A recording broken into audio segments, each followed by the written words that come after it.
তারেক জিয়ার বিরাট একটা রহস্য ফাঁস। এটা হচ্ছে এমন যে তারেক জিয়া যে ব্যর্থ হবেন, তিনি যে বাংলাদেশের প্রধানমন্ত্রী হতে পারবেন না, এটা 17 বছর আগেই ঠিক হয়ে গিয়েছিল। মজার বিষয় দর্শক, 17 বছর আগে মুসলেকা দিয়ে দেশ ছেড়েছিলেন তারেক জিয়া। কিসের মুসলেকা? যে আমি আর রাজনীতি করব না, আমাকে ছেড়ে দাও, আমাকে আর পিটাইও না। হ্যাঁ, তারেক রহমান মজলুম ছিলেন। তারেক রহমান অপরাধ করেছেন, দুর্নীতি করেছেন, হাওয়া ভবন কেলেঙ্কারি থেকে শুরু করে এমন কোনো অপরাধ নেই যেটা তারেক রহমান করেন নাই। কিন্তু এই বলে কি তাকে পিটিয়ে কোমরের হাড় ভেঙে দিতে হবে? না, এটা অন্যায়। তারেক রহমান অপরাধ করেছে, আইন অনুযায়ী তার বিচার হবে।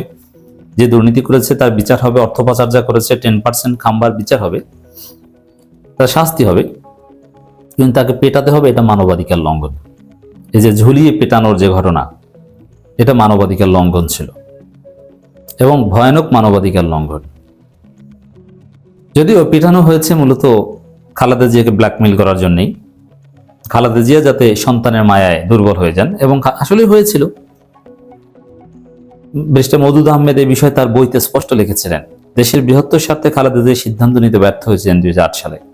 সন্তানের স্বার্থে সিদ্ধান্ত নিয়েছেন। খালেদা জিয়া তখন জননেতা হিসেবে সিদ্ধান্ত নেন, একজন মা হিসেবে সিদ্ধান্ত নিয়েছেন। খালেদা জিয়াও তো রক্ত মাংসে করা একজন মানুষ ছিলেন।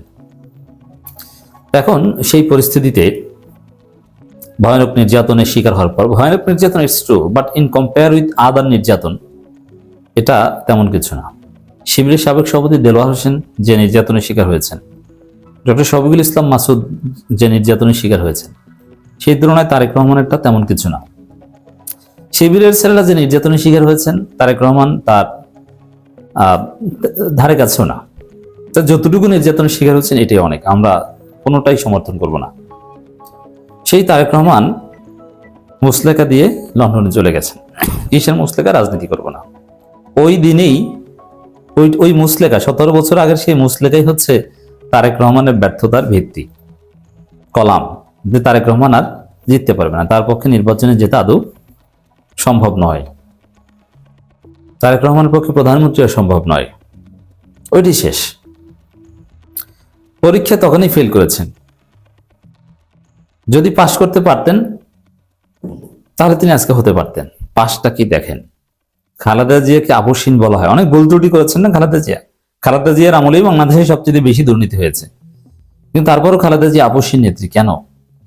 তাকে বারবার বিদেশ যাওয়ার প্রস্তাব দেওয়া হয়েছে, আপনি বিদেশ চলে যান, কিন্তু যাননি, তিনি দেশে থেকেছেন। খালেদা জিয়া পরীক্ষা পাশ করেছেন। এই জায়গায় আজকে যে আলাপ আলোচনা হচ্ছে, লন্ডন ফেরত মুফতি, আবার সাজিস আলম বলছেন দেশের বাইরে বসে বাংলাদেশে ভাগ্য নির্ধারণ করার দিন আর নাই। আমিরে জামাত বলছেন বসন্তের কোকিল 17 বছর পরে সে কুহু কুহু করছে। মানে এটা স্পষ্ট যে বাংলাদেশের জনগণ কোনো বিদেশি নেতাকে মানতে চায় না। সারা বছর 17 বছর বিদেশ থাকবেন, আর বাংলাদেশে মানুষ রক্ত দিয়েছে, জেল খেটেছে, জেল থেকে বের হয়েছে, আর আপনাকে বিদেশ থাকতে হয়েছে। না, এরকম নেতা তো আমাদের দরকার নেই। আমাদের নেতা দরকার এরকম, যিনি বাংলাদেশ ছেড়ে যাবেন না, যিনি জেলে যাবেন, জেল থেকে বের হবেন এবং এইভাবে বাংলাদেশের ভাগ্য পরিবর্তন করবেন, যিনি যে কোনো পরিস্থিতিতে বাংলাদেশই থাকবেন। যে দেশ ছেড়ে যাবে সে তো আমাদেরকে বিপদে রেখে চলে যাবে। যেমন হাসিনা আওয়ামী লীগকে বিপদে রেখে চলে গিয়েছে, আওয়ামী লীগের লোকজন গণদোলাই খেয়েছে, আর হাসিনা ঠিকই চলে গিয়েছে। হাসিনা না চলে গেলে হাসিনা হয়তো বা জেলে থাকতেন, কিন্তু ওইভাবে আওয়ামী লীগের উপর নির্যাতন হতো না, ওইভাবে সবকিছু ভেঙে ফেলা এটা ঘটতো না। যে দর্শক, এখানে দেশের বাইরে বসে বাংলাদেশে ভাগ্য নির্ধারণ করার দিন আর নেই। এই কথা, সাজিসের এই কথার অর্থ হচ্ছে এটাই যে তারেক রহমানের প্রধানমন্ত্রীর কোনো সুযোগ আর নেই। তার সুযোগটা হারিয়েছে ওই যেদিন মুসলেকা দিয়ে লন্ডনে গেছে সেদিন। এখানে দেখেন, আল্লামা সাঈদীকে প্রস্তাব দেওয়া হয়েছিল যে আপনি বিদেশে যান বা মুসলেকা দেন যে আপনি রাজনীতি করবেন না, কিন্তু তিনি কিন্তু দেননি। যার ফল এখন তার উত্তরসূরিরা, তার পরিবার, তার সন্তানেরা পাবে, তারা এমপি হবেন। এই কারণে মুসলেকা দিয়ে লন্ডনে যাওয়া ওইটাই ব্যর্থতা। ওই জায়গায় তারেক রহমানের রাজনীতি শেষ। যারা মুসলেকাটা নিয়েছে ভারতের মধ্যস্থতায় নেওয়া হয়েছে, ওই সময়ই তারা দীর্ঘমেয়াদী পরিকল্পনা করে নিয়েছে যে খালেদা জিয়ার পর জিয়া পরিবারের রাজনীতি শেষ, তারেক রহমান পারবেন না। আপনি কি মনে করেন যে আপনি মুসলেখা দিয়েছেন? কেন দিয়েছেন ভাই? আপনি বাংলাদেশে থাকতেন, নির্যাতিত হতেন, আপনি বাংলাদেশে চিকিৎসা নিতেন, এক পর্যায়ে তো আপনাকে ছেড়ে দিত। তো এই মুসলেখা দিতে গিয়েছেন কেন? আজকে এর ফল আপনাকে পেতে হবে। এই জন্য আপনাকে লন্ডন ফেরত, লন্ডনী, বিলাতি, বিলেতি মুফতি, এইসব কথাবার্তা আপনাকে শুনতে হচ্ছে। কিন্তু ডাক্তার শফিকুর রহমান আমির হওয়ার পর একটা বড় সময় তো জেলে থেকেছেন, অর্ধেকের বেশি সময় জেলে থেকেছেন। অধ্যাপক মিয়া গোলাম পরোয়ার, তার ছেলে আমাদের বিশ্ববিদ্যালয়ের ছোট ভাই মায়া লাগে, এর জীবনটা মানে আওয়ামী জীবন পুরোটাই জেলে জেলে। 2012 সালের পর থেকে গোলাম পরোয়ার মানে জেল, জেলের বাইরে অল্প একটু সময় থাকতেন আবার জেল, তার জেলেই ছিল তার ঠিকানা। এখন তারা ক্ষমতায় যাবেন, কারণ তারা কিন্তু দেশ ছাড়েন, অথচ গোলাম পরোয়ার বিদেশ জেলে যেতে কোনো ব্যাপার ছিল না। জামাতের শীর্ষ নেতারা, সেই যাদের ফাঁসি হয়েছে তারা থেকে শুরু করে এরপরে যারা, তারাও যদি চাইতো খুব সহজে মুসলেখা দিয়ে তারেক রহমানের মতো আরামে আয়েশি জীবন যাপন করে বিদেশে বসে ভিডিও কলে সার্ভিস দিতে পারত, কিন্তু তারা সেটা করেছে? করেনি। যার ফলে তারা এখন ক্ষমতা পাবে।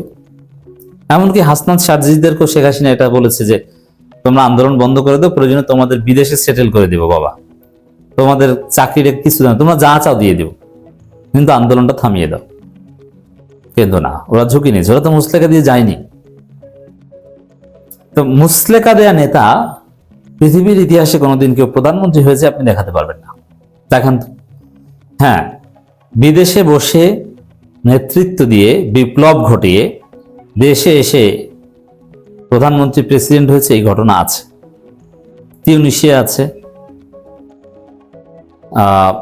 আরো অনেক জায়গায় আছে, এটা নর্মাল।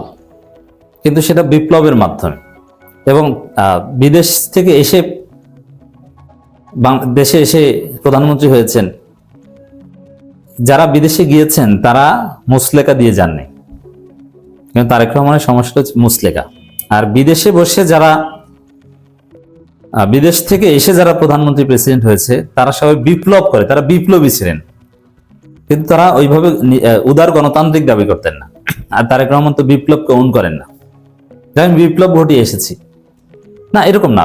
বিএনপি বলে যে আমরা গণতান্ত্রিক দল, গণতান্ত্রিক দল, তাহলে আপনি পালালেন কেন?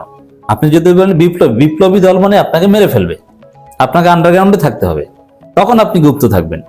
কিন্তু গণতান্ত্রিক দল মানে গণতন্ত্রের জেল জুলুম আছে, কিন্তু আপনি আপনার নিয়ম অনুযায়ী আপনি কাজ করবেন। অতএব বিপ্লবী দলের ক্ষেত্রে, বিপ্লবী নেতাদের ক্ষেত্রে, যেমন আয়াতুল্লাহ খামেনি, রশিদ ঘানুশি, এদের ক্ষেত্রে অনেক ক্ষেত্রে হয়েছে এরকম, এরা বিদেশ থেকে এসে দায়িত্ব নিয়েছেন, কারণ তারা বিপ্লব করে এসেছেন এবং তাদের দল নিষিদ্ধ ছিল।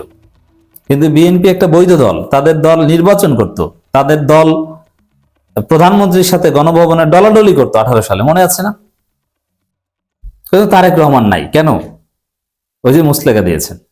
এজন্য কোন গণতান্ত্রিক নেতা যিনি বিপ্লবী নন এবং মুসলেখা দিয়ে 17 বছর বিদেশ থেকে এসে প্রধানমন্ত্রী হতে পারেন নাই, এরকম কোন এক্সাম্পল নাই, এটা সম্ভব নয়।